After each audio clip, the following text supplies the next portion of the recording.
Hey everybody, welcome to Cyclones Abroad, a vlog that aims to provide valuable and timely information about Iowa State study abroad experiences, mainly towards Iowa State underclassmen. My name is Luke Sloterdijk and I'm your host. So last week, in our week 3 video, we talked a lot about what studying abroad means to me personally as a student, as well as how the Gilman Scholarship, the Benjamin A. International Gilman Scholarship, has helped me to be able to study abroad this fall. And so on top of that, I talked about the benefits of being a Gilman Scholar on top of just the initial scholarship. Afterwards, you enter into this pool of alumnus that is very supportive, very encouraging, a lot of different professional groups and social groups to be a part of, lifelong benefits. And on top of that, there's actually an additional benefit that's very interesting called the non-exempt status for federal positions. So if you're wanting to work for an organization within the federal government, being a Gilman Scholar actually gets you on the short list for a lot of those jobs for about 12 months after you've received the scholarship. So that's exciting. But let's dive into how my internship goals are coming along first. And so if you'd like a more in-depth explanation of what my internship is or what my duties are, that'll be in the week 1 video.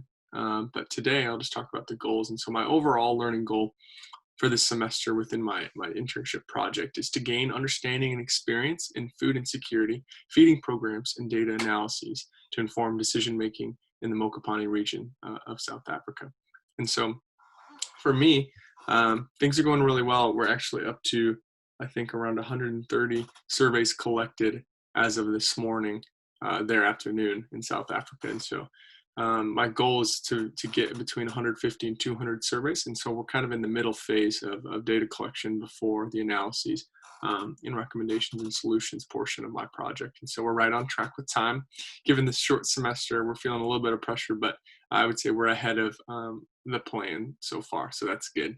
On top of that, I've begun to dive into different statistical analyses I can do to analyze the data that I'm receiving, both spatially and numerically, through chi-squared analyses, through contingencies tables, and other sorts of things like that, on top of using ArcGIS Pro and ArcMap to be able to do spatial analyses on where food insecurity is the highest in the regions that I am studying. So my goals are going well so far. Something that has been harder, difficult, given this whole internship experience is actually even waking up this morning. I'm definitely feeling the onset of burnout, of working really, really hard for the last 5 weeks, working over 40 hours a week for my job, and then on top of classes. This semester, with so many hours in front of a screen, it can get really difficult. And so we'll talk about that a little bit today. But I want to be transparent and honest and say, it can get difficult when you have an internship and you have all these goals that you want to make sure you get by the end of the semester. But it's good practice too, because that's the reality of many of the fields that any of us will be entering into. We want to be able to practice what it's like to be under stress, under pressure, and under a time crunch before we're actually in real positions, so that we can actually get to practice what that looks like and have help with our faculty members and friends on campus and stuff like that. So it's important to be able to reflect on these things.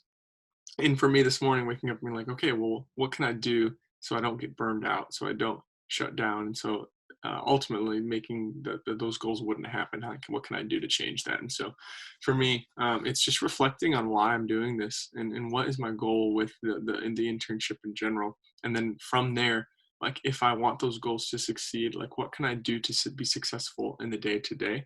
And then how can I get myself excited and passionate without going overboard and working too many hours to try and get something done that I can't get done in that time period. And that goes into my personality a little bit too. But so I just want you guys to kind of see an example of what reflecting on your experiences can look like, how there can be growth even within the challenges, and mostly in the challenges. I would say challenges and issues and things like that are most definitely the epicenter of your growth for your internship. Embrace the challenges rather than running away from them, because that's where you're going to grow the most as a professional and as a human. So on top of that, like I said, what I hope to improve before the semester is over, I think that my reflection on my burnout can go hand in hand with what I hope to improve on. I hope to get more and more efficient on the hours that I am working, so that I'm able to get things done that need to get done in shorter and shorter periods of time, so that I can treat myself the way that I need to be treated, but also make sure I'm providing the products needed for the organization that I'm working for.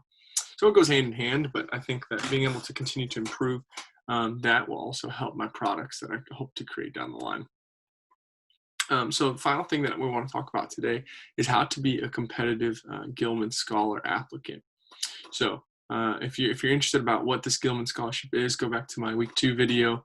It talks all about what the Gilman Scholarship is, how it helps students study abroad, how it's helped me personally to be able to do the study abroad experience. Today, we're going to take a step backwards from what it is and how it helps students study abroad to how do I actually become a Gilman Scholar. And so there's a list of just eligibility requirements, such as being a U.S. citizen, being an undergraduate student desiring to pursue or have already applied for a study abroad opportunity. You have to be a Pell Grant recipient, which means you're a student who has a high financial need. And that goes into a bunch of different things that you can talk about with the financial aid office at Iowa State University to figure out what that looks like and whether you are, if you don't already know, if you're a Pell Grant recipient or not. And so on top of that, the Pell Grant is normally given to 1 out of 4, every 4 students who apply. So it's about a 25% acceptance rate, which is, I mean, not that high, but it's not like extremely low where it's like unheard of either. So it's like, I mean, like 1 in 4 students who apply get it. So take that for what it is.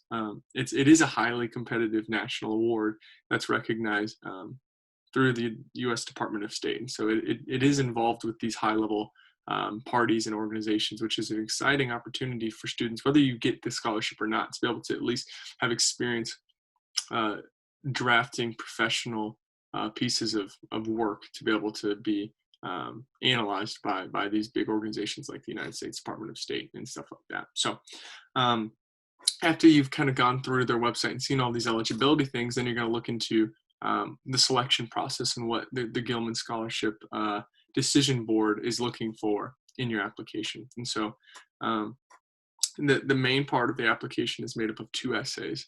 And the essays are really the large part where you get to shine. On top of just like a transcript submission, having a few references, and then also having your study abroad advisor and your financial aid advisor saying that everything that you're talking about yourself is true. So they have to confirm it. So apart from all of those types of things, of just kind of meeting GPA requirements, just showing that you're a good student and a good leader on campus and stuff like that, there are 2 essays. So the first essay is your statement of purpose and what your desire for the study abroad experience is, how it's going to help you as an individual, and what your goal with it is from actually completing it to leveraging your career from that study abroad opportunity. And then the other one is very unique to the Gilman Scholarship, and it's called the Follow-on Service Project.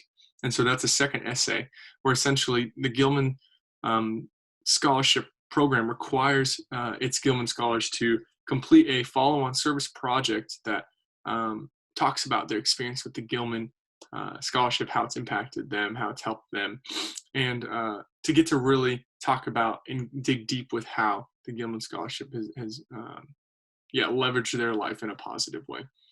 And so the board is looking for students who are excited and to get creative and innovative on how to create a project, whether that's like teaching a curriculum at a local high school or in freshman courses on campus of like, hey, like look into this Gilman Scholarship and talking about study abroad opportunities for students who have high financial need. Or creating a video series, which is what I decided to do. So technically Cyclones Abroad is actually my follow-on Gilman service project.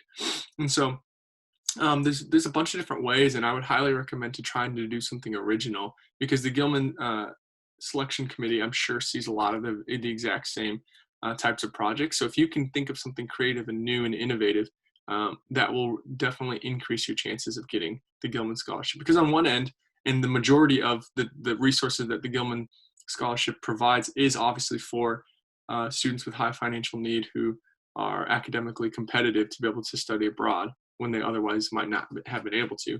But on the flip side, maybe that 5 or 10% range is they need to continue to get the word out so they can continue to find high achieving students to continue to get the word in the future. And so that's the idea of the Gilman follow-on project, which has been really exciting for me. And I think that there's a lot of growth that comes with that too. So with these 2 essays, just some basic recommendations and words of advice that I would give is to proofread a million times over. Look through every single sentence, make sure it all flows correctly, that it makes sense between paragraphs. Make sure that you don't go over I think it's a 7,000 character limit on your essays. And then also on top of that, work with your faculty on really drafting a competitive set of essays. Because in all honesty, anybody can have all the other things, like a really good transcript with competitive classes, competitive GPA, all that sorts of stuff. But the essays are really what sets apart the scholars from the non-scholars for the Gilman Scholarship. So, and on top of that, like I already talked about, is just be creative. Take some time and actually invest in just brainstorming what different projects you could do. Because from my experience anyways, I think that is what really sets apart students who kind of just are applying to all these different scholarships, hoping to just catch one, versus actually digging deep with the Gilman Scholarship specifically and saying, hey, like, I want to give a lot of myself to this, because I know that they'll give a lot back to students who have that sort of attitude and personality and perspective on the world. So take your time, think about something creative and exciting that you would actually have fun doing and that you would also grow from, and that would also just promote study abroad and international education for students on campus for the future. Think about what kind of legacy you want to leave, what kind of opportunities you want to create for other students, and just let your passions and your skills shine in whatever you decide to do, and you'll definitely be successful with it. So this was week 4. I hope that you guys enjoyed this video of talking about the Gilman Scholarship and also how my study abroad experience personally is going. Thanks for watching, and I look forward to seeing you guys next week. Thanks.